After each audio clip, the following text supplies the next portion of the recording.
I hope that there would be a chance to, come to the newer and nuanced aspects of it over the discussion, during the discussion. I would like to thank the NWA and National Water Academy for this opportunity to share with you my thoughts on interstate water governance. Just to quickly tell you, the title, it is slightly different, but it remains the same as interstate water governance. But I wanted to speak to you about, you have been attending almost, I think this is the 17th session. So over the past 16 sessions, you've been exposed to interstate river water disputes resolution in India by fairly eminent and knowledgeable people that I see. What I wanted to sort of take you is to sort of talk about the bigger picture and go beyond disputes resolution and talk about enabling cooperation. And the reason why I wanted to sort of talk about it is that I think we need to appreciate the fact that, if you enable cooperation, and there is less likely disputes. So if you have strong, resilient ecosystem and enabling interstate coordination, collaboration, very less likely that you would have disputes. So it's one way of dealing with disputes resolution, but from a different end of the spectrum. So let's just quickly share my presentation. And it shows here, I think, right.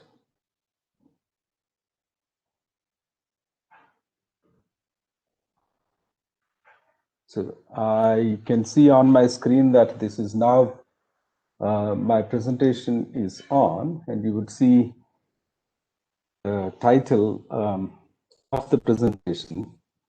I hope that you're all able to see it. Is there someone who can confirm that you are able to see this? The title of the presentation? Yes, sir. Okay, excellent.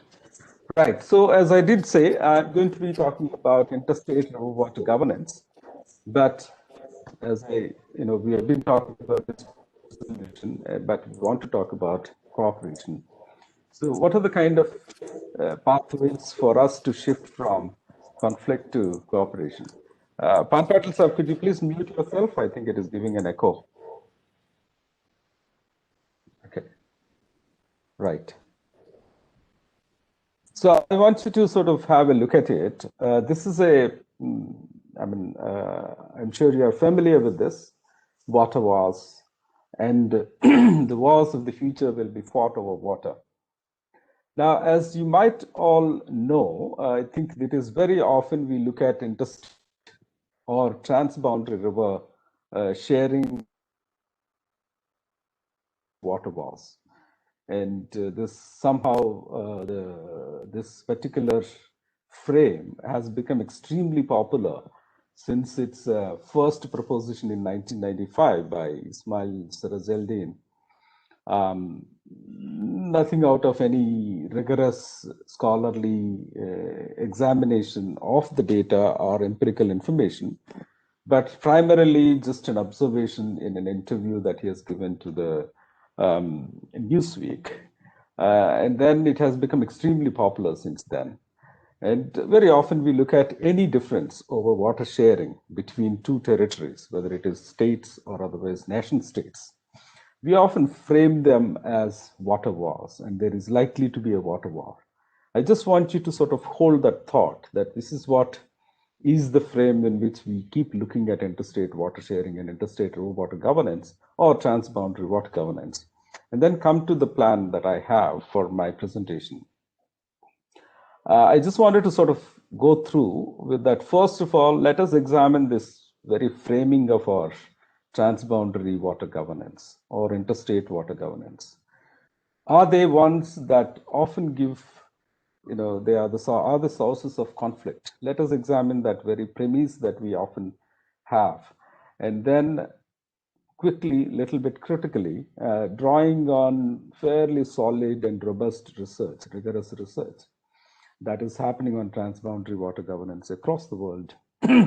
And then let us talk about how do we achieve this cooperation. Is it just by simply responding to it by, through disputes resolution? Is that enough for us to, respond to enable cooperation? And if it is not the case, if it is just not sufficient that we just do only disputes resolution, what really matters in enabling cooperation? And what kind of ecosystem that we are talking about to build, nurture an interstate ecosystem. Now, the reason why it is important for us is that if you look at the way the India's development and sustainability concerns or the challenges around it, they're increasingly getting into the realm of interstate water governance. If you take the grand projects that we have, whether it is river rejuvenation or inland navigation or interlinking of rivers or interbasin transfer, or even shifting to the very idea of going towards integrated water resources management, they are increasingly in the space of interstate river water governance. And it is important for us not just to resolve the disputes, but also to make sure that we pursue these development and sustainability goals that India has towards longer term security. We need to strengthen this interstate ecosystem for governance. So let me just quickly come to this question that I posed in the beginning. Are the rivers a source of conflict really? Look at the literature on transboundary river water conflicts. I mean, there is plenty of literature. There are several schools of thought that look at transboundary governance. There are these scholars who look at it, military and war, international relations kind of scholars, and then there are those people who are geographers who look at it from the perspective of the water wars frame. But also there is a kind of another school of thought which I believe has a lot of potential, and it is also sort of the joining literature that is coming out, and which gives a lot more useful insights to work with. That literature is based on empirical and evidence-based research that is being carried out primarily. I mean, this is something that has emerged from a school that is led by Aaron Wolf at Oregon State University. And he has been able to build a transboundary freshwater disputes database across the world since 1800s until date. And they have built it over, GIS platform, and they have this information that is made available to the scholars at the university, and they themselves have produced significantly, well researched and peer-reviewed research that actually shows that there has never been a single war fought over water. And that is the primary conclusion. Now, the question is always that, okay, that is an interesting way, whether, asks us to re-question our own premise about water wars. It also can, raise questions about if it had not happened earlier, it doesn't mean that it would not happen now. So it's important to sort of give that space for possibilities of disputes escalation. But how does it fare if you look at it? I mean, in the past 50 years, there have been only 37 acute disputes involving, when you say acute disputes, it involves violence, whereas over 150 water treaties have been negotiated and signed in this period.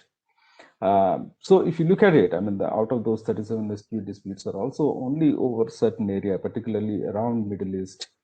And that we know that it is not entirely water dispute, it's more to do with ethnic and other kind of geopolitical conflicts. Now, the other conclusion, if you want to sort of come out with, is that it is that water is not just a source of conflict, but also plays an important role in inducing cooperation. So the fact that water is not just about, it is not producing conflicts, but also it is something that it's enabling cooperation between territories. Interterritorial cooperation is something that we need to sort of build on. Now, if you look at it, even in India's context, you've been exposed to if you look at the conflict and cooperation that is emerging out of interstate rivers or transboundary water bodies or transboundary rivers, what is really capturing our imagination? What is dominating our own thinking? If you look at it in India, I mean, that is what we are talking about, is that there have been only 9 disputes since independence. So if you look at the entire discourse, research, and debates around and including this webinar, it primarily talks about disputes resolution. Yet, I mean, that is because of various reasons. And also, but very few people are aware of it, and there is a growing interest within the policy circles. But very little work that has been done, and we hardly paid attention to, is that there are 160 water sharing agreements between states. Not many people know about it, in spite of the fact that Central Water Commission itself has documented it first in 1995, and after that further updated in 2015. There have been 160 interstate river water sharing agreements. And if you ask me, and I'm someone who focus on it and who track this literature, and there is not a single scholarly publication that you see in, till recently. I mean, recently, yes, we have been working on it, and I'll hope to talk about it a little bit more. But if you look at the conversations around policy or the scholarly research, you don't find any attention to any of these agreements. And very often these are also, when there are some writings about it or some literature, it's not very often critically examined. And it is the same kind of unevenness that you see in the way the policy has responded. I mean, if you look at the 2 legislations that we are aware of it, one is for disputes resolution, which is Interstate River Water Disputes Act 1956. And the other one is to enable cooperation between states, which is River Boards Act 1956. Both of them, in fact, came along at the same time in 1956. And most of you would be aware of it, that there is another important legislation that came out around that time, which is Interstate Reorganization Act 1956 as well. So it's a very momentary time for interstate river water governance. You have one legislation for disputes resolution, one legislation for enabling cooperation between states, and another legislation reorganizing states, territorial reorganization of states. But if you, as you know, I mean, the interstate since 1956, the legislation that is created for disputes resolution has been amended at least half a dozen times. And then there are also several rules that have changed over time, several times. But there has never been a single amendment for the River Boards Act 1956. On top of it, we have never even used this River Boards Act 1956. So that's the kind of imagination, that our own minds are captured by this imagination, which makes us respond to it. And we have done little on enabling cooperation in comparison to disputes resolution. It is further a reason why, I mean, very often we do not pay attention to it, is that when it comes to transboundary water conflicts, and this is a kind of recently emerging body of work, is that we often look at this transboundary water sharing problem in binaries. Either something that is leading to conflict, or otherwise there is a cooperation that is existing. It's not the case. I mean, there is a fairly significant body of work that has been done both at international scale as well as interstate, and that is something that I'm sharing it here. It is transboundary river water sharing context can never be categorized into the binaries of conflict or cooperation. The way we can actually say is that, you see, a transboundary river water context is a perennial source of disputation, but doesn't necessarily lead to kind of war kind of situation. There will always be disputes, and there will be a coexistence of conflict and cooperation. That is what what you see on the screen is the number of times Krishna dispute, in spite of the fact that there has been a Krishna Water Disputes Tribunal award in place and in force, the number of times the Krishna dispute has occupied the public domain. This is actually building an archive of the Times of India reporting of a Krishna river water dispute since 1947 till as recently as 2004. There are so many times this dispute has escalated. And I have also marked certain milestones where the reason why it has escalated. So there is a certain kind of political ecology of these transboundary disputes that one must recognize when we respond with our policy and institutional responses. That needs to be recognized is that they are bound to be disputes. They are bound to be escalations. There are bound to be episodes of recurrence of disputes, even though there is cooperation that is supposedly has been achieved through either tribunal awards or political negotiations. Now, another thing that I want you to sort of pay attention to is that you see that palette below that, a great deal of blue palette there. That is basically something that I want you to sort of take note of, is that the disputes and the kind of political regimes that are there, I mean, between the riparian states and at the center and the riparian states. While very often we argue that we may have better cooperation when there are, conducive configuration of political regimes, it doesn't necessarily be the case is what it tells you. This palette is that even though you have a single party dominance for a really long time till 1980s, by Congress across the board in terms of at the center as well as the three riparian states of Krishna River, you would still see that there has been quite a few recurrences of this dispute over Krishna.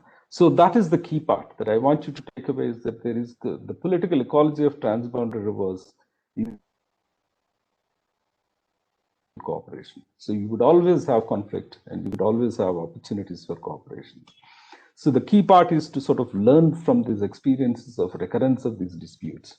And it's like that flip of the coin. I mean, you don't know what you would get out of this continuous and dynamic engagement over transboundary rivers. All that you can take away is the experiences that you want to build upon. And one key insight that you must recognize is that rivers are about indispensable interdependencies. So every time there is a cooperation, why the territories and the states or otherwise nation states come to agreement is because of the very nature of the essential need, value of water and the kind of bonding that it creates. So transboundary rivers are about indispensable interdependencies. They're not sources of conflicts. They're actually symbols of interdependencies between territories where conflict and cooperation coexist. So the challenge for us is to create the resilient ecosystem, not only to produce cooperation, but also to sustain that cooperation. So because there is a kind of nature of, there is a possibility of recurrence of these disputes, you must sustain that cooperation by responding to it through either negotiation or mediation or other kind of interventions. And that is the key part that you want to draw on from the nature of the transboundary disputes. So how do we pursue this cooperation? How do we augment those opportunities for cooperation that are produced by these transboundary rivers? Is it just simply by responding through resolution of disputes? Let us look at the way how we have responded to it. I mean, this is something that you have been aware of it and you have been exposed to for over the several lectures, is that what are the kind of mechanisms that we have disputes resolution under that relevant act in 1956, which has been amended, as I said, several times, including the recent amendment that is under consideration by the Parliament, is that, you see, there are three key features of interstate water disputes resolution in India. One is that it is one of those peculiar provisions in the Constitution itself that the Supreme Court or any other court is barred, their jurisdiction is barred over this particular subject of interstate river water disputes resolution. And the mechanism that is followed by India is that first it is bars the jurisdiction of the courts, And then it enables possibility of mediation, resolution through mediation by the center or the union. And if it fails, it is obligated to set up independent tribunals to adjudicate these disputes. And another further reinforcing the first one is that the tribunal awards carry the force of a Supreme Court's decree. So it's a kind of finality that is supposed to be meant through this, attachment of the force of Supreme Court's decree to that tribunal awards. And it's supposed to be binding on those states. Now, this is the kind of mechanisms that we have. Generally, these are the key features of it. And how did we do with those features since 1956 onwards? We have had several kinds of troubles, and the key problems are that very often we respond to through amendments is because of long delays and frequent recurrences of these disputes. And then the biggest and the very often very embarrassing and somewhat uncomfortable situation is when states do not comply with those decisions of the tribunals. And very often, and it's the case with legal ambiguity that you would be aware of, and it must have been made aware of it. And it has been, a couple of amendments tried to sort of address these issues, that there are no clear set models of implementation mechanisms. And the biggest trouble that very often we tend not to talk about is and I would put it at the top of it, it's the politicization of these disputes. And very often the tendency to politicize these disputes, in spite of the fact that sometimes very often you don't have substantive reasons for them, but it is a kind of feature of a federal organization of polity that leads to this kind of territorialized politicization of these disputes. I hope that we will have an opportunity to talk about further, but I do hope that you have had a chance to look at the cartoon, which basically explains the way these dynamics work, that work against disputes resolution, effective disputes resolution.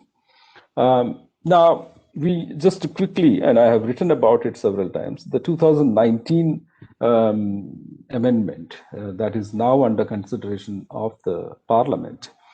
There's another amendment that has been proposed, and it has already been passed by the Lok Sabha in 2019, and it awaits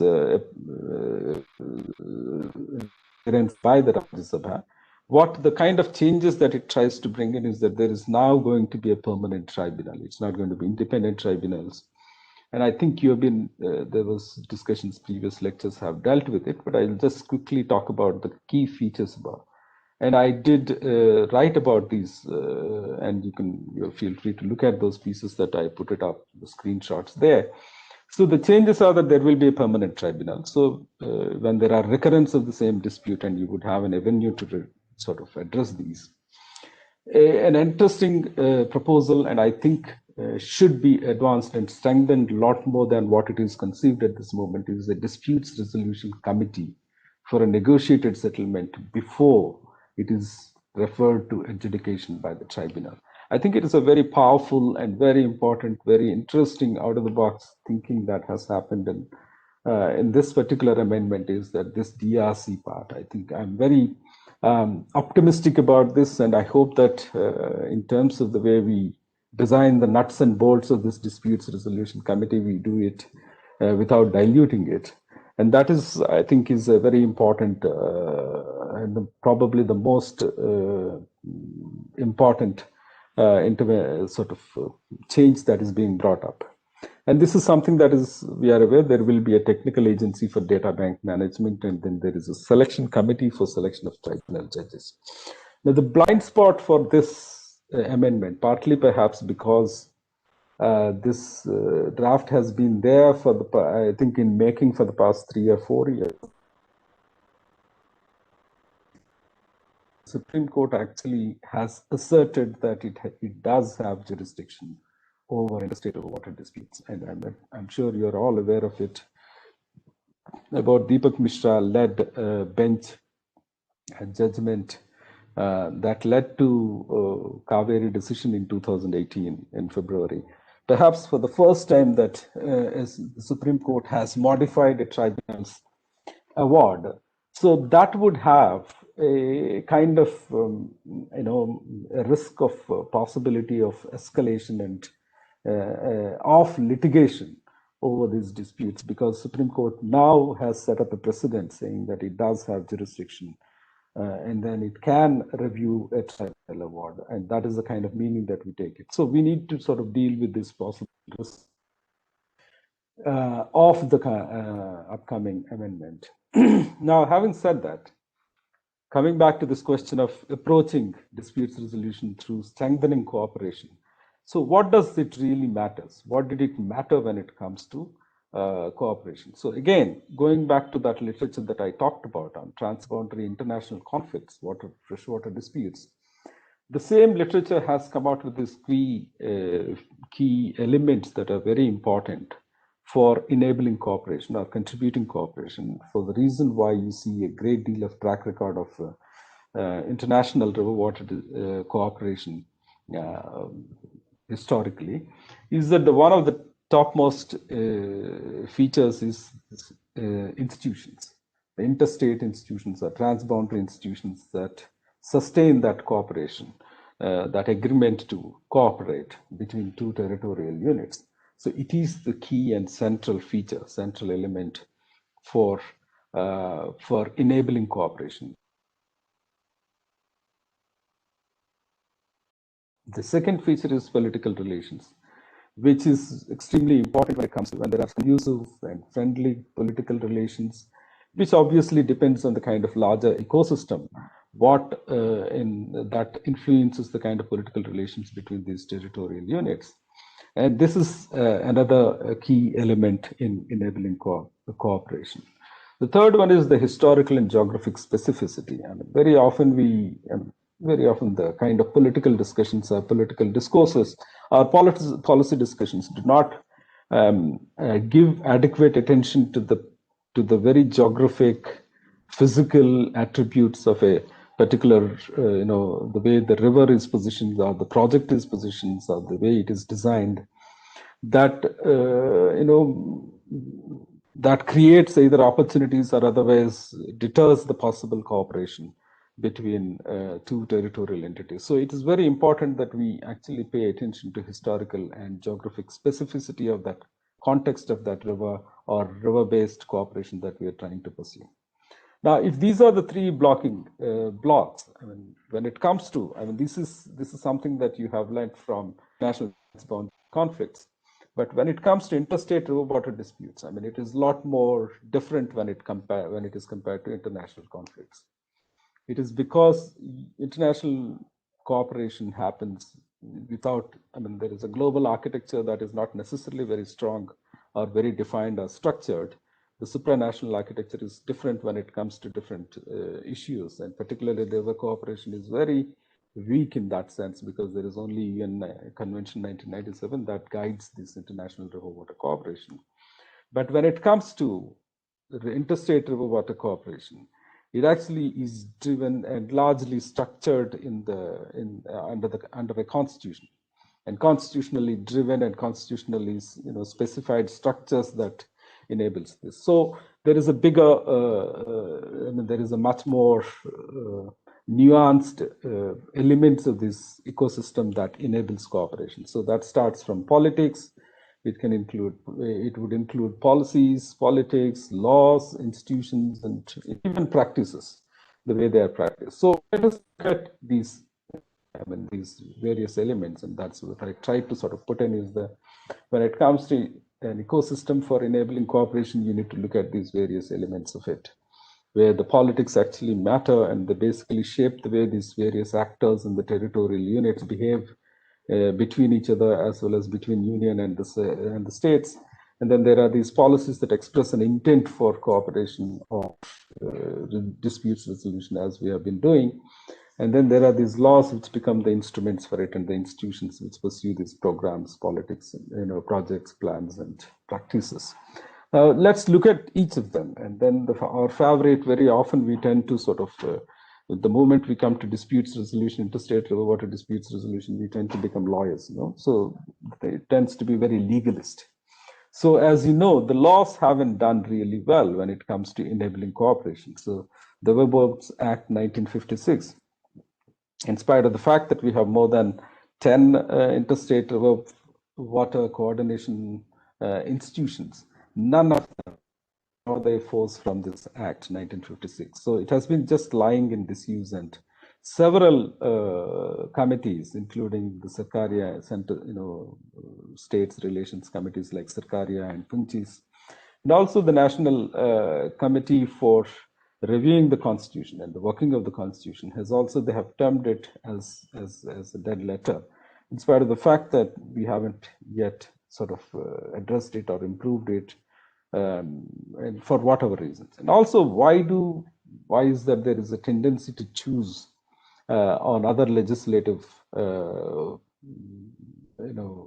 routes to achieve this or create these river board institutions is something very often not explained, and very little has been written about it also. We don't see much that is happening.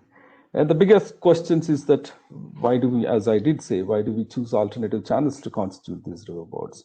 And why the fact that, of course, the River Boards Act has remained a dead letter? And if it is a dead letter, why did we not try to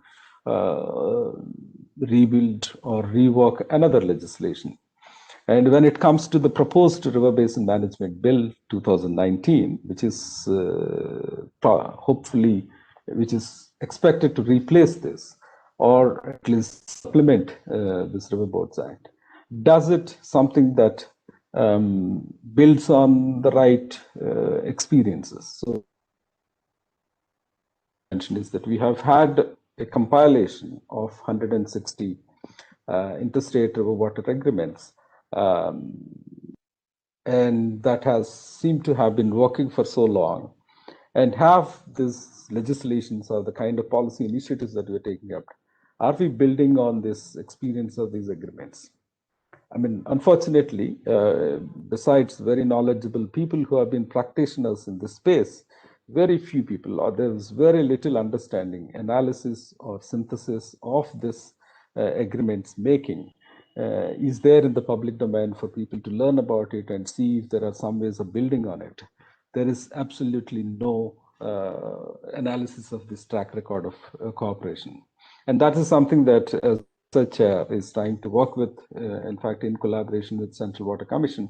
We are trying to look at them a little bit more systematically, and we hope to sort of bring output. But whether the River Basin Management Bill has built upon these kind of experiences or not, we don't know. The another initiative is that, as we did say, there's a kind of corpus of knowledge that is existing with these institutions that have been there in operation for the past several years, several decades. And there are 11 interstate river water coordination institutions that are there, which are boards, authorities, all kinds of institutions that are practicing interstate river water cooperation, probably very successfully or not so successfully. But the fact remains that these river boards or these interstate river water institutions offer the practical lessons and insights for even thinking about the possibility of ecosystem of those cooperation. Unfortunately, we didn't even look at how these interstate institutions have been making these things happen or not making things happen. Even the failure of making these things happen, or the interstate coordination itself, is an important lesson for us to build on to create the necessary policy and institutional ecosystems. That is another initiative that we have taken up, and as you can see, this one is under review at the Central Water Commission. You would see that it would be put up in public domain, both for comments as well as for consumption. Something that we have done is that we started talking to these river boards institutions and then asking them what are their everyday experiences of interstate coordination, and what is it that we can learn from these these insights. So it's an initial consultation that we have had, and we hope to continue this stream of research towards informing policy eventually. But this is going to be available, and this is the first initiative, but it's just the beginning. But the fact remains that we haven't done it earlier, and we have not benefited from the from that corpus of knowledge that exists with these institutions that are practicing interstate coordination, to inform the current policy and institutional interventions. Now, when it comes to politics and practices, as you know, when it comes to interstate river water disputes resolution, so far what we have done is that enabling or empowering the center to mediate between the states, and you know how well they have done. Eventually, most of the disputes have been referred to, and in fact, I could also say that we haven't looked at how many of these disputes that have started escalating have been dealt through, if not the center's mediation. And as you know, if you go by the legal reading of the legislative, the moment when the state comes requesting for setting up a tribunal, the center is supposed to mediate between the states. Those instances that haven't been much of success, and they eventually ended up in adjudication by tribunals. But there are different kinds of other mediation mechanisms that are done before this legal process begins, and that has also not been adequately paid attention to. And I know for a fact now that we are working closely with the Central Water Commission. There are several efforts that are made by these institutions to bring these states together, and then very often I've been told that there have been quite a few successful examples of achieving interstate cooperation. Very often we don't look at them critically to draw lessons from it. So that space, why is it that the center's mediation has failed consistently, is something that we haven't looked at systematically. And if it is that the center is something very often seen as a politically subjective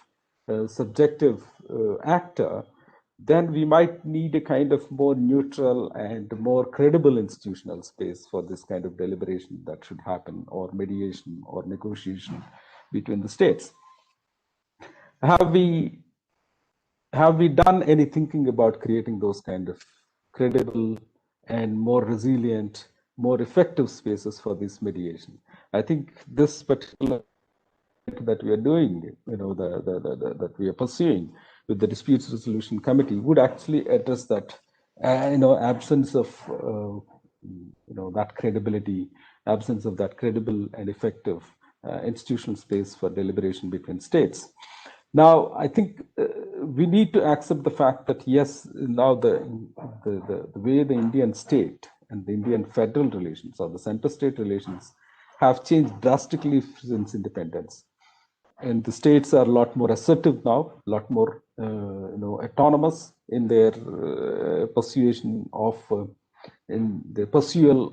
developmental needs, and they're also a lot more territorialized in the sense like they keep looking inward about what are the kind of developmental interventions that they need, and they pursue it single-mindedly with little less attention to possible national outcomes. So it is time for us to also pay attention to the kind of changing polity and the changing center-state relations. So, I mean, it is, and that is why the politics and practices very often become extremely important. So,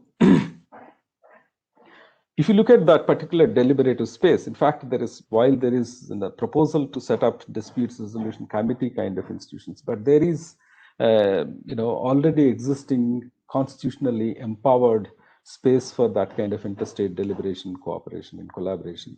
That is under Article 263. There is an interstate council that is constitutionally sanctioned by the sanctioned space. I always argued that it's not a coincidence that you have this very peculiar provision under Article 262, barring the jurisdiction of the highest judicial institution or any other courts over a particular subject. And then immediately followed by that, and Article 263 says that there is a need for certain kind of, a constitutionally empowered space for interstate coordination.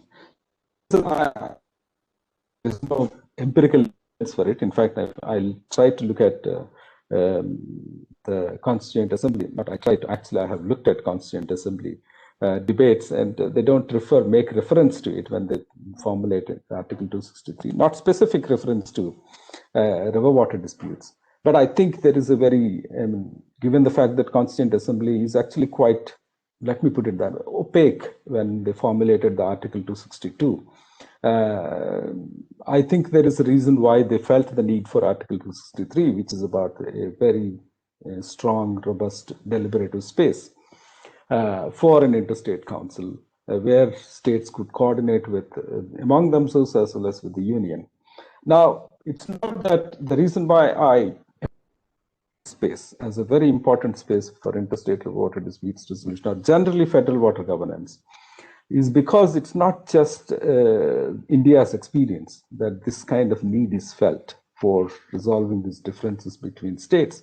In fact, if you look at any other federation, you always have these very powerful institutions. I mean, when you take Australia, which is another federation under Commonwealth, similar to India's context, they have this Council of Australian Governments, which actually made that very celebrated Murray-Darling agreement possible. And also Germany, another federation, has what is called LAWA, which is again Working Group on Water Resources, again intergovernmental space. Now, I think when these federations, somewhat advanced in their water resources development, have chosen to strengthen these spaces, I think India needs to rethink about strengthening this. But unfortunately, Interstate Council at the moment is positioned as a department of the Ministry of Home Affairs. Very often, when it is positioned as a department, it can be seen as politically subjective institution. So that is also partly the reason why I think Interstate Council hasn't been able to play the role that it could play as a constitutionally empowered and autonomous institution. So when it comes to, again, I mean, institutions, the another element is that for coordination or collaboration or compliance by the states, I mean, unfortunately, we don't have any model that we can say that can be replicated. Not that, you know, it is replicable, but the fact remains that there should be certain kind of contours and structures that we might be able to, you know, conceive under which we can create the necessary institution that is required for a particular context. So we haven't been able to do that kind of synthesis as well. I mean, we have fairly successful models like NCA, the Command Authority, and then there are other kind of institutions ranging from BBMB to the recent KRMB or the Kaveri Water Management Authority. None we can think confidently as the one which could give a kind of template within which we can create or design these institutions and can produce the kind of. These are the kind of gaps that with which we are working. I mean, when kind of response that we have been, you know, engaging in when it comes to interstate river water governance, I would term it as, you know, maybe you might want to call it very fragmented firefighting. So it comes to, if you look at the NITI has been bringing out this composite water management index to promote what's called cooperative and competitive federalism. And there's no how much CWMI matters when it comes to making or pursuing or influencing states to change their ways. Very little when it comes to that is why I called it FIDE. And again, when it comes to National Mission for Clean Ganga kind of interventions, that is another interstate intervention for a very important program for river rejuvenation. Why is it that we respond to it only for Ganga, and then why can't we think about larger institutional structure within which more, you know, India's other rivers could also be targeted at? So that's a kind of fragmented approach that we have. And when it comes to, you know, the CWMA, as many of us know, until the Supreme Court has given that order to set up the CWMA, we are not prepared with the right kind of model for an interstate institution. So it is that we need a comprehensive response and a broader, comprehensive, coherent response, policy response for forging cooperation that is required by the union. And that is something that is possible. Other places that rethink about the Inter 56 provisions. And I think we are looking at Inter 56 provisions quite narrowly, and we are just, you know, sticking to one kind of intervention which hasn't worked so well. I think there is possibility within the existing the changing and varied needs that we have of interstate river water cooperation. So if I sum it up,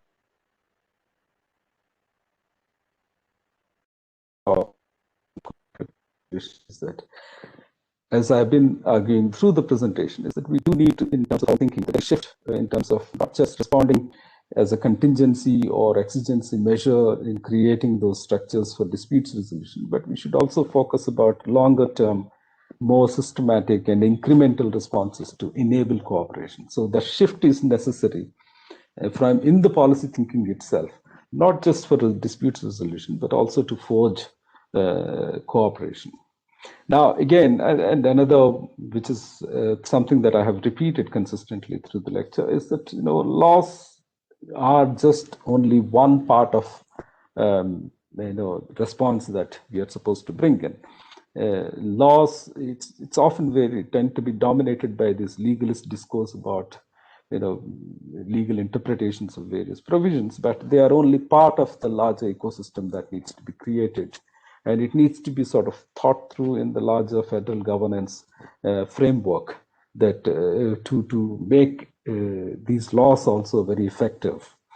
And as I did say, specifically what I've been arguing is that we do need a very empowered and credible and transparent and also effective deliberative space. And I can't see beyond, and I can't think about any other space other than interstate council that is constitutionally empowered and sanctioned, that it can play a very important role in resolving differences between states without letting them escalate to a point of conflict where we need to go for legal adjudication methods. And then again, as I did see that, I think we need to spend enough time and look at critically the experiences of so far the interstate cooperation, whether it is agreement making, treaty making in the states, or when it comes to seeing that cooperation through these institutions. So trying to learn from those experiences of these river boards institutions that are already there in building the right kind of institutional models for enabling cooperation, collaboration, and coordination between states. And that is only, I mean, that kind of right and resilient institutions are only possible when we start our search from the question of why and how states cooperate, on drawing on already existing experiences and evidence that is there about why interstate cooperation happens. I'll just leave it at that point and then would welcome any questions, clarifications. Patil sir. Thank you, sir. Thank you for giving such a detailed presentation on this topic. Now I request participants, if you have any doubt, any question, queries, kindly write down in chat box, or you can directly ask to our eminent speaker. Now question answer session is open. Sir, there is one question from CWC regarding building blocks of cooperation. Where do you see the role of technology? Because nowadays there are numerous sophisticated software models capable of simulating any kind of future scenario for the decision maker. I think that is what I these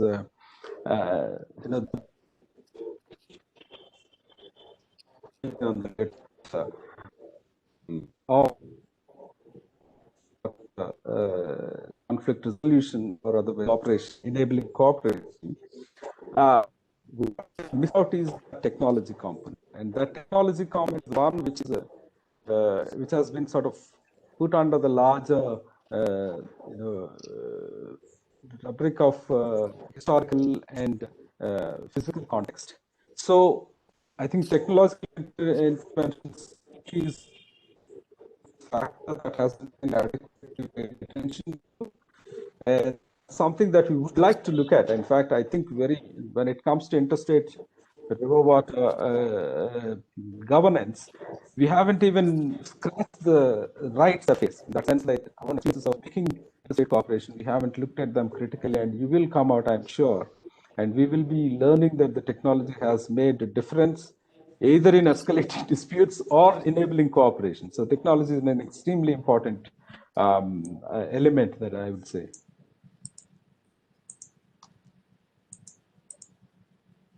Thank you, sir. Further, more question? Yeah, can I ask Srinivas? Yes, sir. Namaskar. Yeah, namaskar. Hi, Ravi. I understand that like since there is a space, so maybe I can chip in. Yes, let please. me first of all congratulate you. It's an excellent presentation, sir, and somewhere close to my heart. So I'm fully aligned with what you have covered in this. In fact, I also personally believe that whoever said that next world war will be fought on the basis of water, probably he had every idea about what war is, but no idea about what water is. So, like Exactly. you going ahead with this heights, and I would like everyone to support this idea that the water should be seen as a kind of a medium for future cooperation, because that is going to change the belief system. Our current problem is because we have a certain belief system, and all our thought process are centered around that belief system. So you are giving a totally new paradigm, and that should become our future belief system. So just a comment on that. But coming on the other aspect of your presentation, you mentioned about dispute resolution committee, and I remember last time when we were talking on a similar pitch, you were bringing a lot of emphasis on that.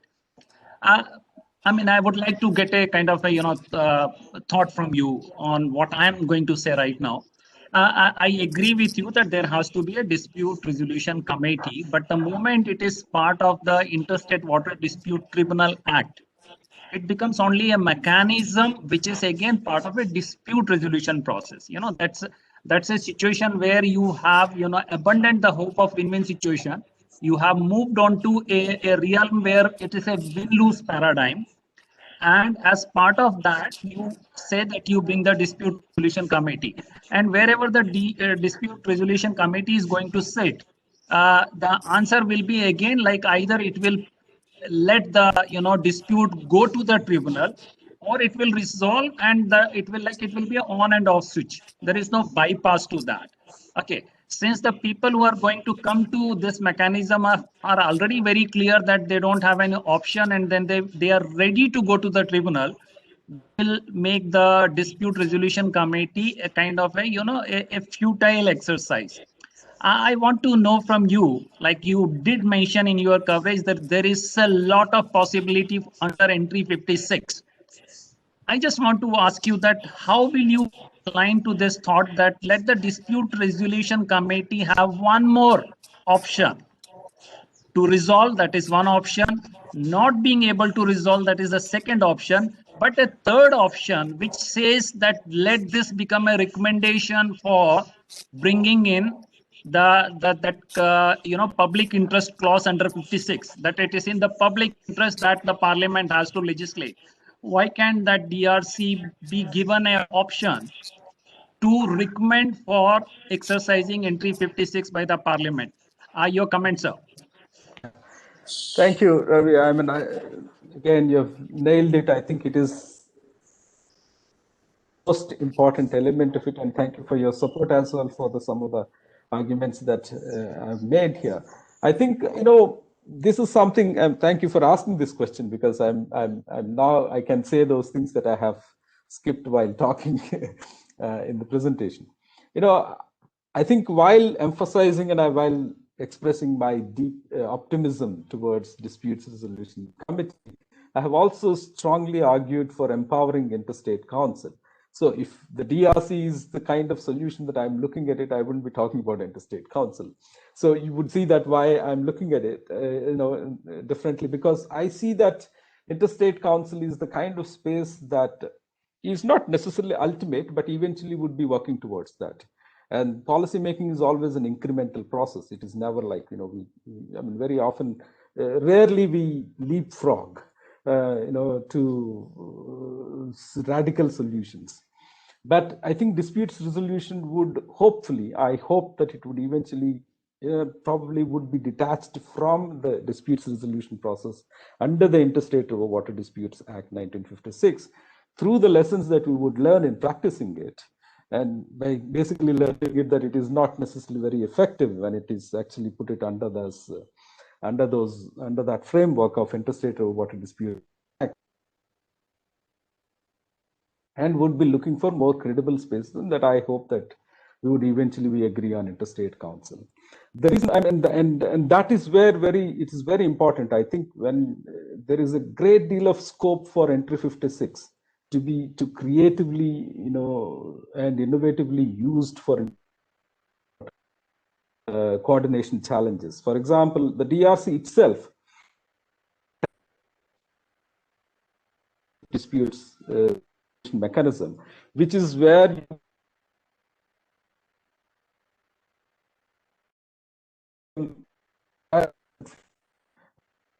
negotiate alternative resolution committee. Now, resolution committee disputes. We must have a kind of perennial or continuous permanent space for coordination itself, where even in terms of coordination of release of waters, the states could come to the space and it would be adequately empowered to resolve these differences between states. So I think we should start thinking about not looking at entry 56 as a channel for singular intervention, but to multi interventions where we would actually address the diversity of challenges when it comes to interstate river water governance. I mean, looking at the grand projects that we have, whether it is river rejuvenation, we might think about a possible policy and intervention, institutional interventions under entry 56 provisions. And when it comes to inland navigation, it could be entirely different. And when it comes to intervention transfer, agreeing the state pursue certain kind of practice of water management under the larger framework of integrated water resources management. Even to pursue the states, I think it is possible to deploy entry 56 provisions creatively and innovatively. And we unfortunately haven't paid adequate attention to it. Instead, we are very often, which is what is the tendency, is to keep looking legalist solutions, which is the reason why, even though DRC is such an effective and alternative mechanism, it is now, it still remains under the Interstate River Water Disputes Act 1956.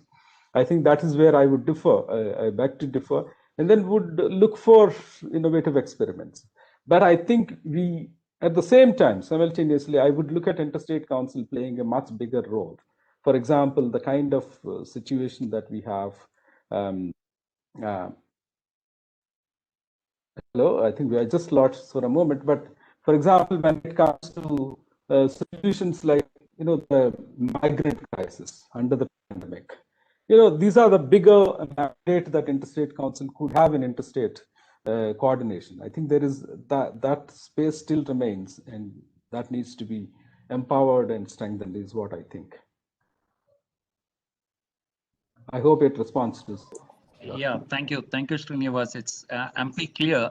I may have one or two more point of interaction, but I think I'll leave space for others to chip in. I'll wait for it. Thank you. Yeah. Thank you, sir. Sir, next question. Is there adherence to principles such as equitable and reasonable utilization of transboundary watercourse, obligation not to cause significant harm, obligation to cooperate, etc., in the various tribunal awards in India? If you ask the short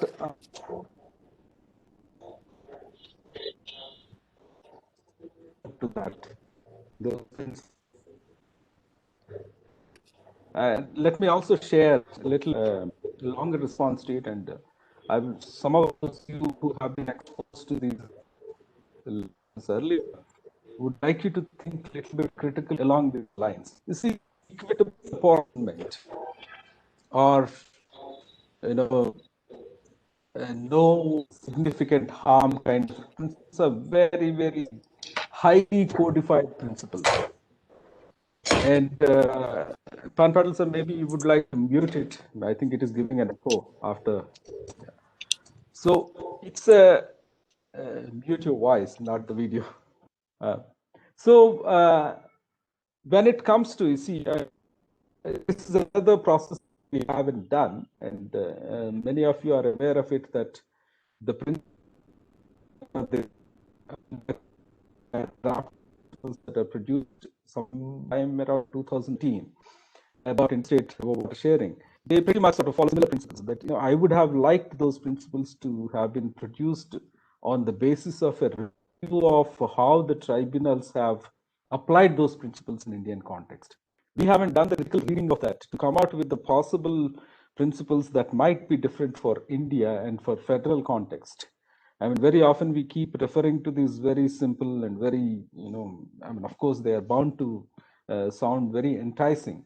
But when it comes to the practical conditions of applying this equitable apportionment, or otherwise no cause for significant harm, these are extremely challenging. And you will see them when you read through these tribunal awards, how challenging they are to apply in a particular context. I'll just, I'll just leave it at that point, because if you look at it, I mean, I wish we have an,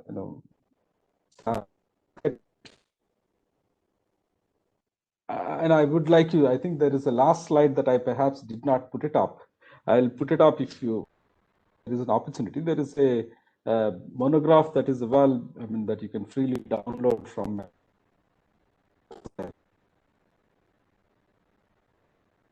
asymmetries and ambiguities and antagonisms that actually drive this interstate river water disputes production and recurrence.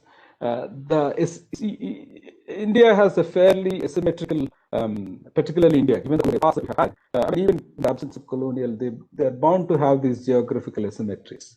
You see, till we have, come to the point of legal adjudication of these disputes, each state has own development trajectories. Certain states are war rich, and they could invest in irrigation facilities, and they have been able to advance irrigation development in several ways, even though they may be contributing less to the catchment of that particular river.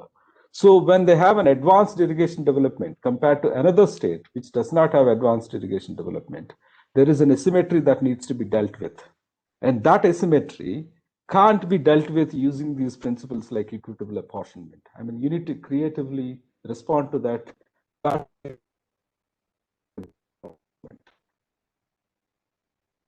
Critical challenge when it comes to their application in India for state river water disputes.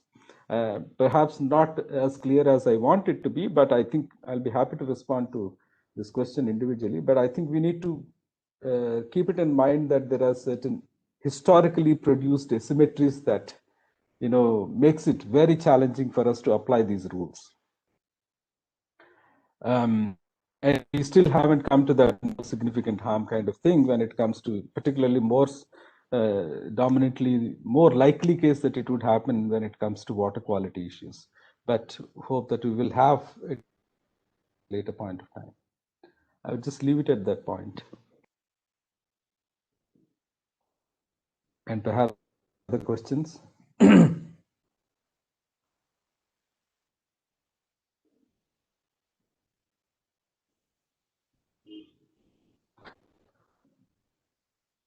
I see there is a question by, I think, Chaitanya.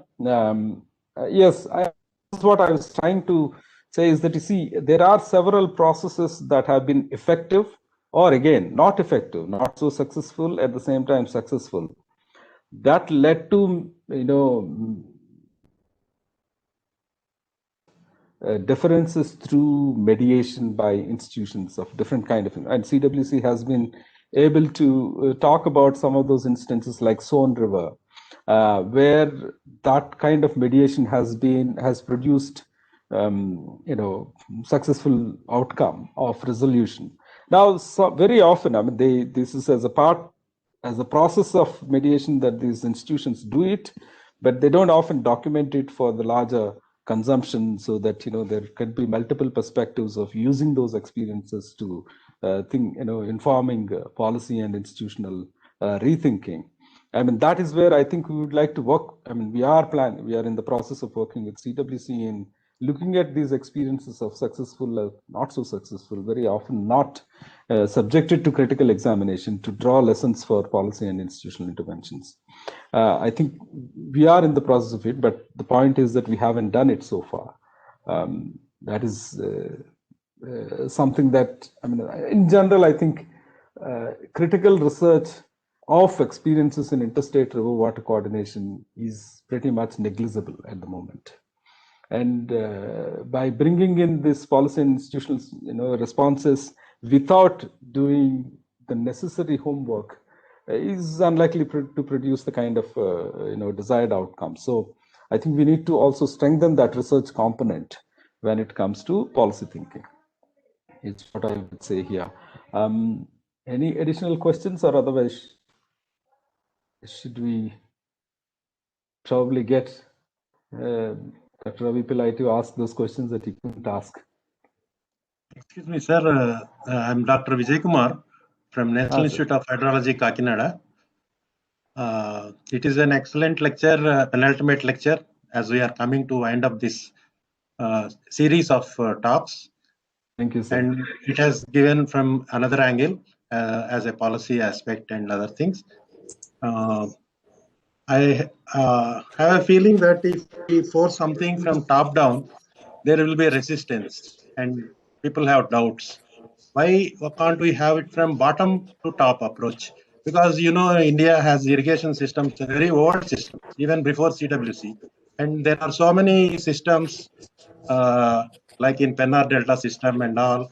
There are so many cooperation upstream, downstream of bank or this canal command area, so many cooperation we see, even published, but is well presented in the planning reports of the particular systems at the irrigation circles and others. Why can't we take that as an example and see that these even the dispute, for example, it can be immediately addressed when the state writes a letter. And when the state is writing a letter, what is the substance they have actually, or it is namesake, they are just raising the dispute, and the entire thing nowadays is transparent and available. So can we see from that angle, sir? That's all your question. Thank you very much. I agree with you, sir. In fact, actually, there is a process that we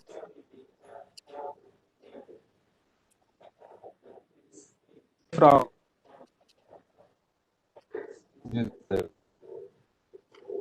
that commission in actually building up on that corpus of knowledge that is already there. So if you look at that contours of cooperation report, which would be made available very soon, you would see that we revisit those experiences, which include some pre-independence experience as well of these interstate river water coordination institutions. And I mean, our intent, at least that has been expressed, and we hope to pursue it in the next few years coming up, is that we would be looking at each of these river board institutions and each of these through the river board institutions, those systems that you were talking about, and look for those lessons that we can build on. And that process is on. I mean, I hope that we will be able to show something in the next, in the future. I mean, next coming years of not probably months, because it needs to. We want to sort of engage in a little bit more comprehensive and deeper research, but you will see it in the future. And that process, I mean, that we are sensitive that we began this process last year, and then we have this report that you could see, and then we would hope to sort of pursue it a little bit further. We have put in even proposals to pursue it in that report, and we will see some action taking place on it. Thank you. Thank you for your question. Yes, Ravi. There is one more question. I think you can address that before we move on. Sure. Sure, go ahead. Sir, sir, you are asking question, sir? Yeah. No, there is a question in the chat box. I thought. The chat box. Okay. Sir, there are two questions in chat box. One question: Interstate River Water Dispute Act 1956, Section 4 provides that Government of India is of the opinion that the disputes raised by state cannot be settled by negotiation. It had to refer to tribunal within a year. There is a big delay in this exercise, which is the main reason for setting the interstate water disputes. Many complaints raised by states are not referred by Government of India for years. In most cases, even indulgence of Honorable Supreme Court was required. Sir, what is your views on this? I mean, I think this problem is recognized, and this is partly the reason why I responded to the previous question as well, that there is a need for a more perennial and accessible, but credible and effective institutional space for interstate deliberation. So it's not just necessarily be part of the legal process. Response to Dr. Pillai's question is that it doesn't have to be part of that legal space. It can be outside that legal space where states can approach, and it can be made independent of the political inclinations, rather, if I may say it. There could be processes that could be part of that would enable these redressal of these recurrence of these disputes or of this compliance of interest, states without entirely relying on the initiation of that legal process. Let us put it that way. I think we need to think about spaces of redressal without necessarily initiation of that formal legal process of adjudication. Let's put it that way. I think yes, there is a need, and that is where we are talking about independent dispute resolution mechanism or otherwise interstate council that we're talking about. Thank you, sir. There is one more question. While it is important that interstate council provided by constitution becomes more effective, will a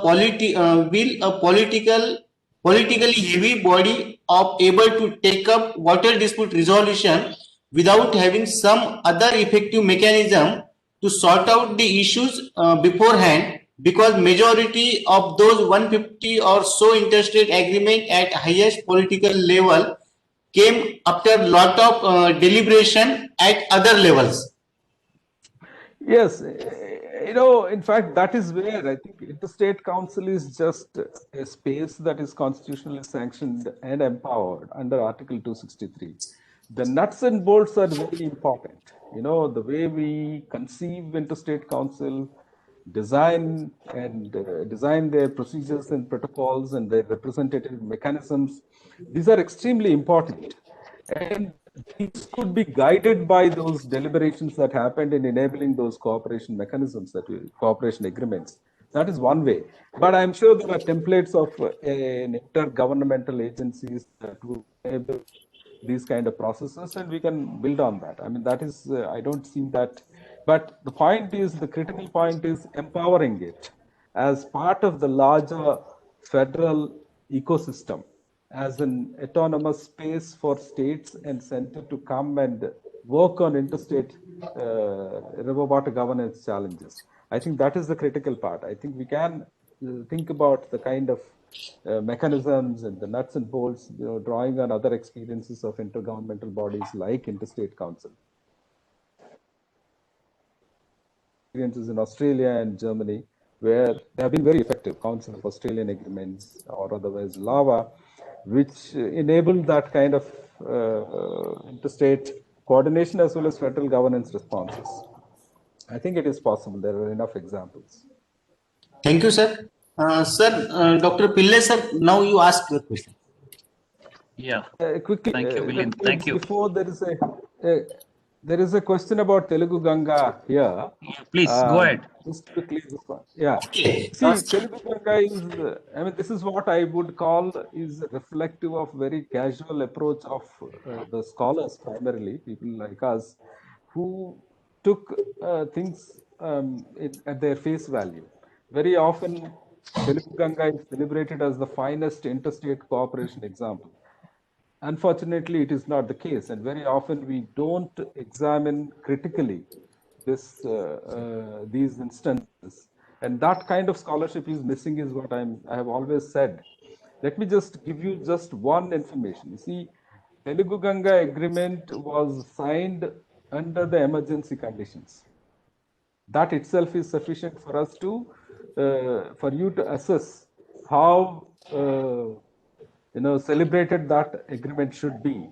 And you should also, that agreement was signed in 76 or some point of time, under emergency conditions, and it took several years for it to materialize. 1996 for the Telugu Ganga Canal to become operationalized.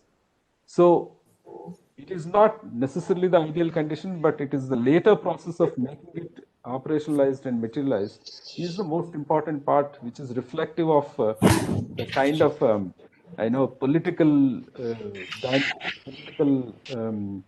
elements that matter when it comes to making an interstate project like that work. And I happen to publish a paper on Telugu Ganga. You might want to look it up on my website, or otherwise write to me separately for that paper. I'll be happy to share it with you, which actually where we examined critically this agreement and then sort of qualified the very celebration that is around Telugu Ganga agreement. So I'll just leave it at that. There's some other question, or otherwise? Sir, first Dr. Pillai sir will ask, then we will take more questions. Question. Okay, thank you, Milind. Again, it's more not, it's not exactly question, just to add on to what you have been saying and maybe generate some more thought on that. You did mention about the River Basin Act being not in, use and no need of amendment. Of course, it never been used, so no need of amendment. My personal thing is that the two acts, the Dispute Tribunal Act and River Basin Act, cannot mutually exist. They are of a different paradigm. One is conflict based, another is basically cooperation based. And if you need a cooperation attitude, then you don't really need that kind of a legal tools, because as I was trying to tell you last time, there is so much of moral domain rights are there, which are there existing, and you don't have to really use the legal means to establish that, and a cooperation is possible in that domain. And especially the ISWDT Act existing is a kind of a having a dominant effect that if at all there is a need, then people just look for that. In fact, as you rightly, I mean, it's an excellent thought when you said that you are thinking of that dispute resolution committee out of the the whole track of dispute.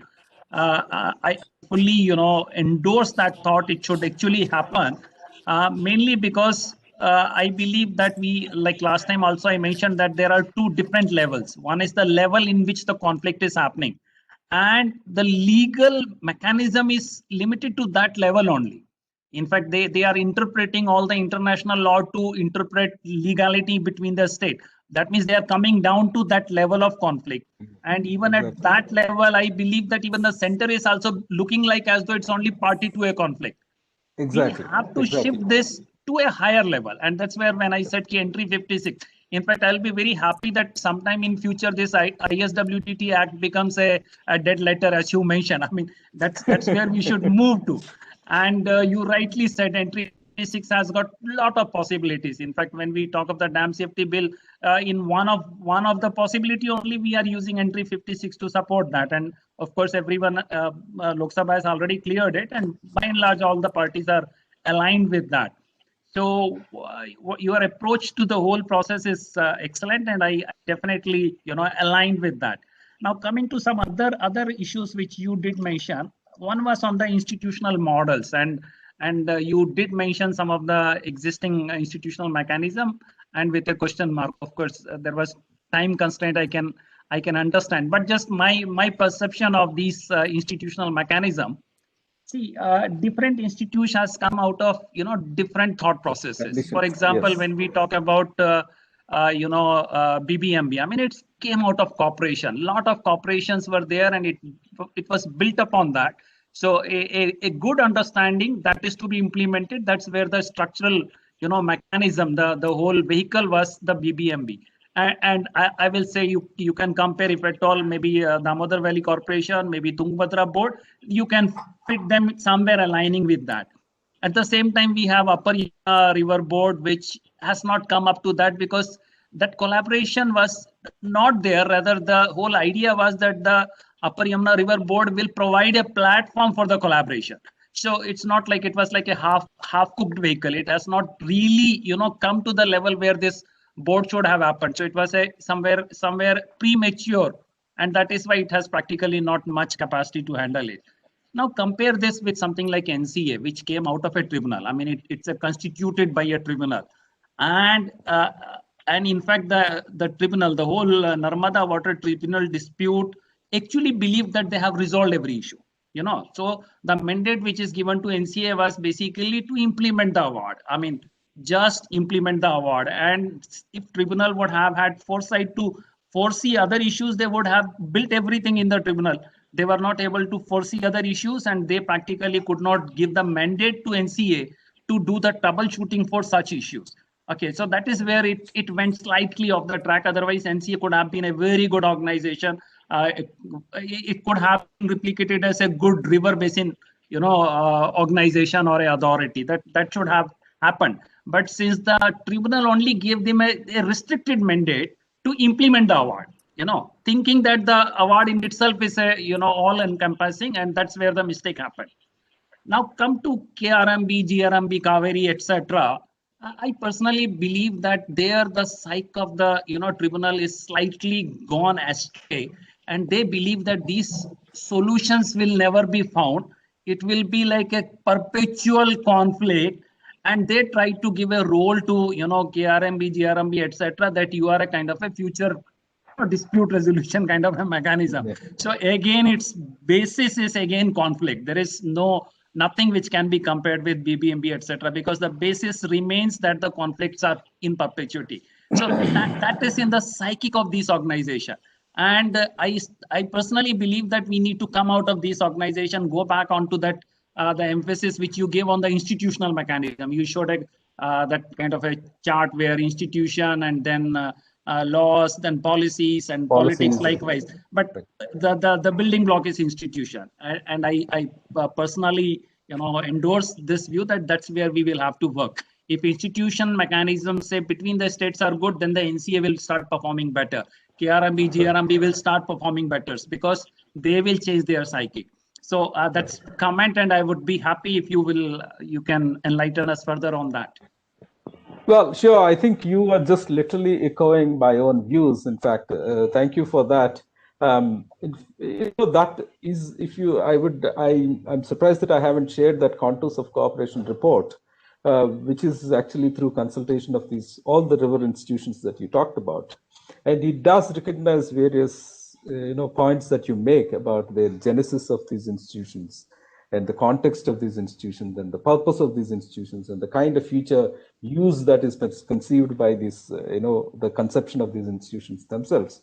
And that variation vis-a-vis the kind of their experiences of dealing with the particular challenge of interstate coordination is extremely complex. I mean, I'm totally surprised why these, experiences of river boards have not been subject to examination. Conversations. Unfortunately, nothing has been done. And I think this is the first time that CWC and CPR, we both have started this process. And you will see the kind of potential that it offers from that report. We hope so, because even just out of these 3 conversations that we had across these boards, we've been able to, we could get exposed to that diversity of challenges, diversity of functions that these river boards pursue, and their very origin and genesis of these their institutions themselves has significant impact in their discharge of their function. And it's very difficult. I mean, that itself is a whole body of work that is still has been even, we didn't even scratch the surface. And we just proposed it that we should actually have a lot more detailed consultations with these institutions, and perhaps even, commission studies to document their everyday experiences, which are not, which are not often actually, which is invariably not captured in the annual reports of these river boards. Annual river boards and other kind of publications that come out of these river boards are simply for the formal purposes. It's not for the purposes of learning, or for purposes of research and informing policy thinking. I think that is where we just begin this process, and we hope to learn as we go, and we recognize that complexity that is involved in their genesis, in their use, and in their production of in their discharge. But the goal is still to understand those contours, to understand those structural elements that are necessary for these institutions to produce the outcomes that we want. So we would like to draw lessons from what has worked and what hasn't worked in the kind of diversity that they have, and see if we can actually create template is a wrong word, some kind of elements that we can describe for the policymakers to consider while thinking about future institutions. And these elements are a kind of necessary elements that need to be part of it, so that they become a lot more better in their the discharging of the interstate coordination responsibilities. We are still at the beginning, and we would like to learn more. And thankfully, CWC is a lot more open to that kind of examination, and then we will be as we go. In fact, we might even work with National Water Academy in that process. So hope to sort of walk along, and I hope to sort of talk to you further on this, and then maybe sort of more. And you seem to have spent quite a bit of time in these spaces, so clearly, yeah. That's a very exciting space that we want to pursue, explore a little bit more. Thank you. Sir, can I talk? I am Venugopal Rao from Seattle, Washington State. Yes, sir. From Seattle. Sir, from Seattle. I am a retired engineer from Irrigation Department, Government of Telangana, sir. Yes, you have really enlightened the Interstate Water Disputes Acts, especially River Basin Act 1956, which is not much known to people. And one thing you said, that conflict emerges when cooperation fails. But unfortunately, in the Telangana case, what happened? Cooperation has led to conflict. How about? I mean, there was an agreement for water supply to Madras for I think 15 TMC, around 1500 cusecs. But later on, it was increased to nearly 170 TMC, like that, 51 cusecs per day. Around they are drawing. So thing is that led to not only state-state relationships, but led to regional relationships, and that's the main reason why the Telangana has asked for separate state. What I feel. Another issue, sir, please clarify this. Since KRMB is formed, they have to regulate the water supply and all those disputes or anything. And the thing is, what they are saying for Telangana government when they are saying that the projects taken up before partition should be treated as ongoing project. But they are saying if the scope of the project is changed to 10% or more, it should be treated as new project. How can it be, sir? The Minister of Jal Shakti is saying. Kindly, sir, as an expert, can you give your suggestions and opinion on this? Yeah, sure, sir. In fact, actually, I envy you for times, and I'm so glad that you are, even after going to Seattle, you're still interested in these regional issues. Just to quickly respond to that Telugu Ganga comment, I would encourage you to write to me for that paper, copy of the paper. You see, it's you would know the kind of, what do you call, somewhat shaping the center-state relations kind of impact that the Telugu Ganga project had. The Telugu Ganga project, as I did say in response to the earlier question, it was signed under the emergency conditions, but it was actually used by N.T. Ramarao to demand for review of center-state relations by creating a Southern Council.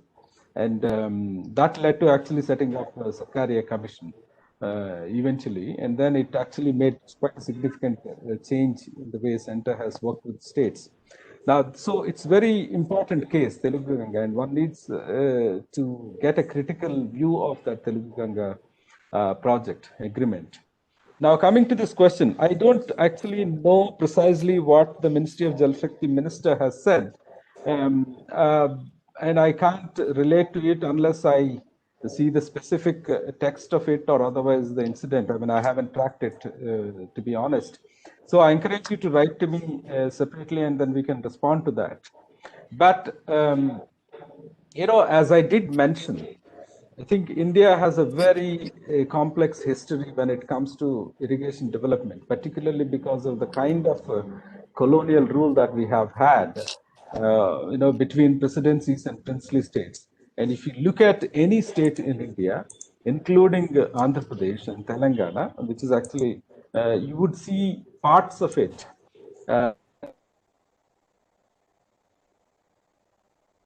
parts of other parts earlier ruled by princely states, which is under indirect rule. And you know, there is adequate, in fact, in the case of Andhra Pradesh and Telangana, there is greater understanding evolving now.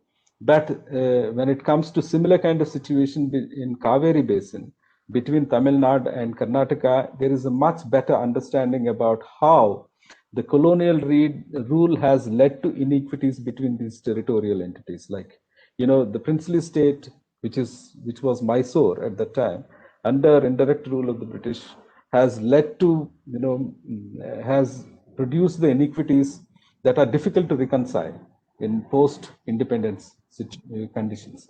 So each dispute is extremely different and complex. So unless I see the specific issue, I can't actually respond to it. So maybe you could write to me, and then we can talk separately through email about the particular issue that you're raising. Thank you. Thank Sure. you, sir. Next question. Why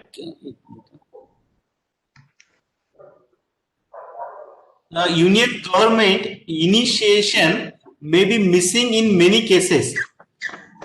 For 3-4 decades, there was not effective initiation in case of Pranhita project of Andhra Pradesh, state government of AP and Maharashtra have themselves shown the cooperation and practical approach to arrive at an agreement which facilitated a barrage which benefit both the states. Union government may need to be more proactive.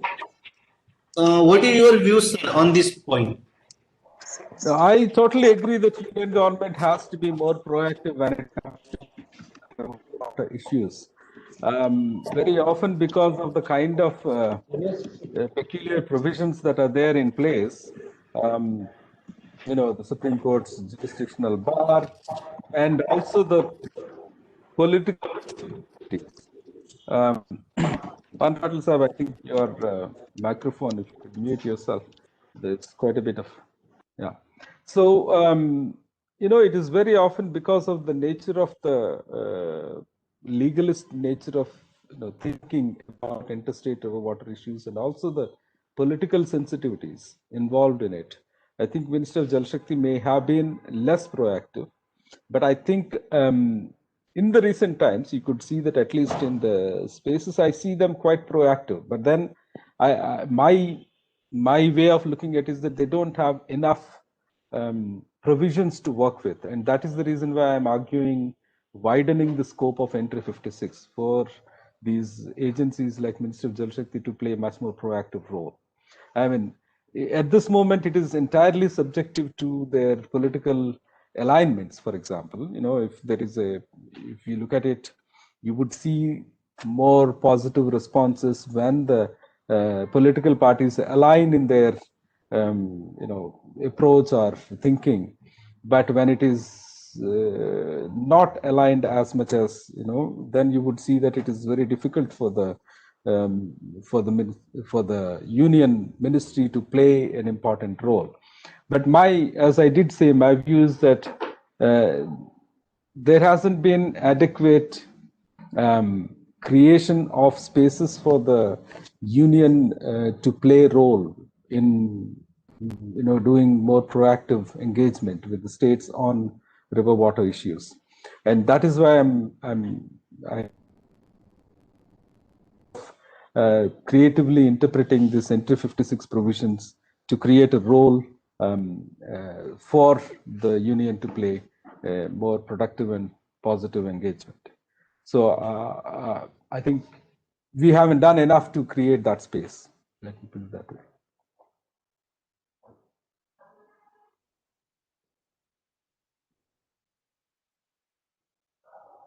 Don Patil sir, you need to unmute yourself if you're saying something.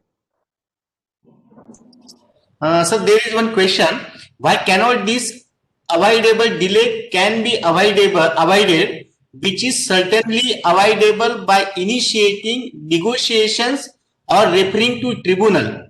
For instance, complaint of Telangana is pending for the past 6 years.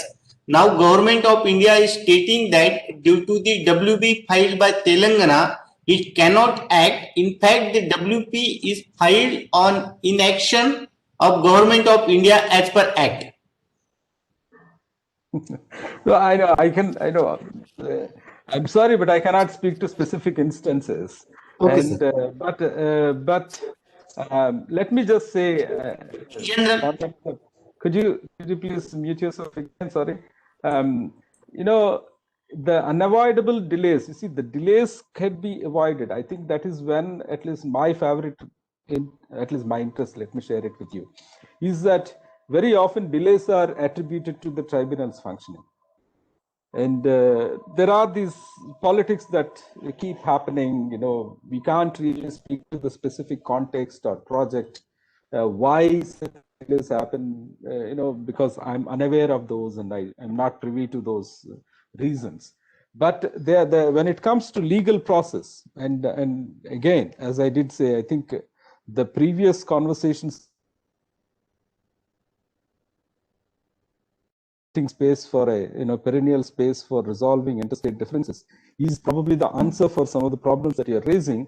But a more critical issue is about tribunals functioning, and very often that delays in legal adjudication are attributed to the tribunal's way of functioning, and that has again has not been adequately looked at. If you I would refer to Fali Nariman, the great lawyer who has had a chance to argue before the first generation of tribunals like Bachawat Tribunal, as well as the current generation of tribunals like the Brijesh Kumar Tribunal for Krishna dispute. He has written a very interesting paper where he said that, you see, over time, the tribunals have transformed themselves into what could be called as courts. The tribunal was chosen in a mechanism as an alternative to court. And the procedures of, one of the arguments is that the procedures of court of law cannot produce satisfactory outcomes when it comes to a transboundary river water disputes resolution. So this reason that the constitutional makers, parliamentarians, not the constitutional makers, parliamentarians, while creating the Interstate River Water Disputes Act 1956, chose for an alternative mechanism of tribunal adjudication for these river water disputes. And if you look at the way these tribunals functioned in the beginning, under Justice Bachawat, or under the great, the Ramaswamy Iyer, who thought about the necessity to innovatively think about recommending Narmada Command Authority as part of the tribunal award, whereas Bachawat did not choose to include that kind of institution to implement that, for various reasons and very good reasons. But at least those were the generation of tribunals where the single judge and those judges were able to produce, through a process of consultation with the states and deliberation with the states. And Justice Fali Nariman, not Justice, the jurist and advocate Fali Nariman has actually observed that it used to be a table around which the justice would sit on one side and the states would sit, and they would talk about resolving these disputes. Instead, now it has turned into a court where there is a rostrum and there are 3 judges, and it's just simply the tribunal functions exactly like any other court. And very often, probably the reason why there are extended litigations in this post to that 1986 amendment, the kind of, if you look at it, there are a lot more extended litigations before the tribunals. So I think one of the key questions that we need to look at, and we hope to look at it as the research chair, we are planning to look at it, is that to look at the very functioning of the tribunals. And if there are any need for certain changes in the way they go about the process of adjudication, and that might actually reduce much better these kind of delays that you're talking about, we are concerned about. So I'll just leave it at that point, but I hope that we will take it up as an issue, as a problem in the coming years. Thank you, sir. Sir, the next question is, the conflict emerged in a distressed condition. Such conditions are prevailing in southern states due to scar condition. Why not CPR can take up this problem as a study and come out with solution to sort out problems between state, or at least make a path on this direction? Well, we would very much like to, sir, and definitely not. We can't alone produce these kind of solutions, but we would like to work with institutions which have complementary strengths, let us put it that way. So we are looking for possibilities of pursuing similar kind of studies where greater challenges of governance, and we hope that we will be able to take it up with the help of Central Water Commission and support of Central Water Commission, because I think they are the ones, in fact, at least their functionaries are the ones who are involved in dealing with some of these challenges, and we would like to build on their knowledge and their understanding to produce the right kind, to bring in the right kind of policy perspective. So we do have plans to look at these issues, but we hope that we would get an opportunity to do that. Thank you, sir. Thank you. I think question answer session will be very long. Thank you, sir, for giving good presentation and enlighten to all these topics to our participants. Thank you, sir. Friends, now there is a small announcement. Our last session of this webinar series will be on coming Monday on 8 February. The topic will be challenges of interstate issues in interlinking of river, and this topic will be presented by our eminent speaker, Shri Bhopal Singh sir. Presently, he is a Director General in National Water Development Agency under Ministry of Jal Shakti. Thank you, sir. Thank you all participants and all officers who have present this webinar session. Thank you, sir. Now we stop here. Thank you, sir. Thank you. Thank you. For this Thank you. opportunity. Thank you. Good day to all. Thank you.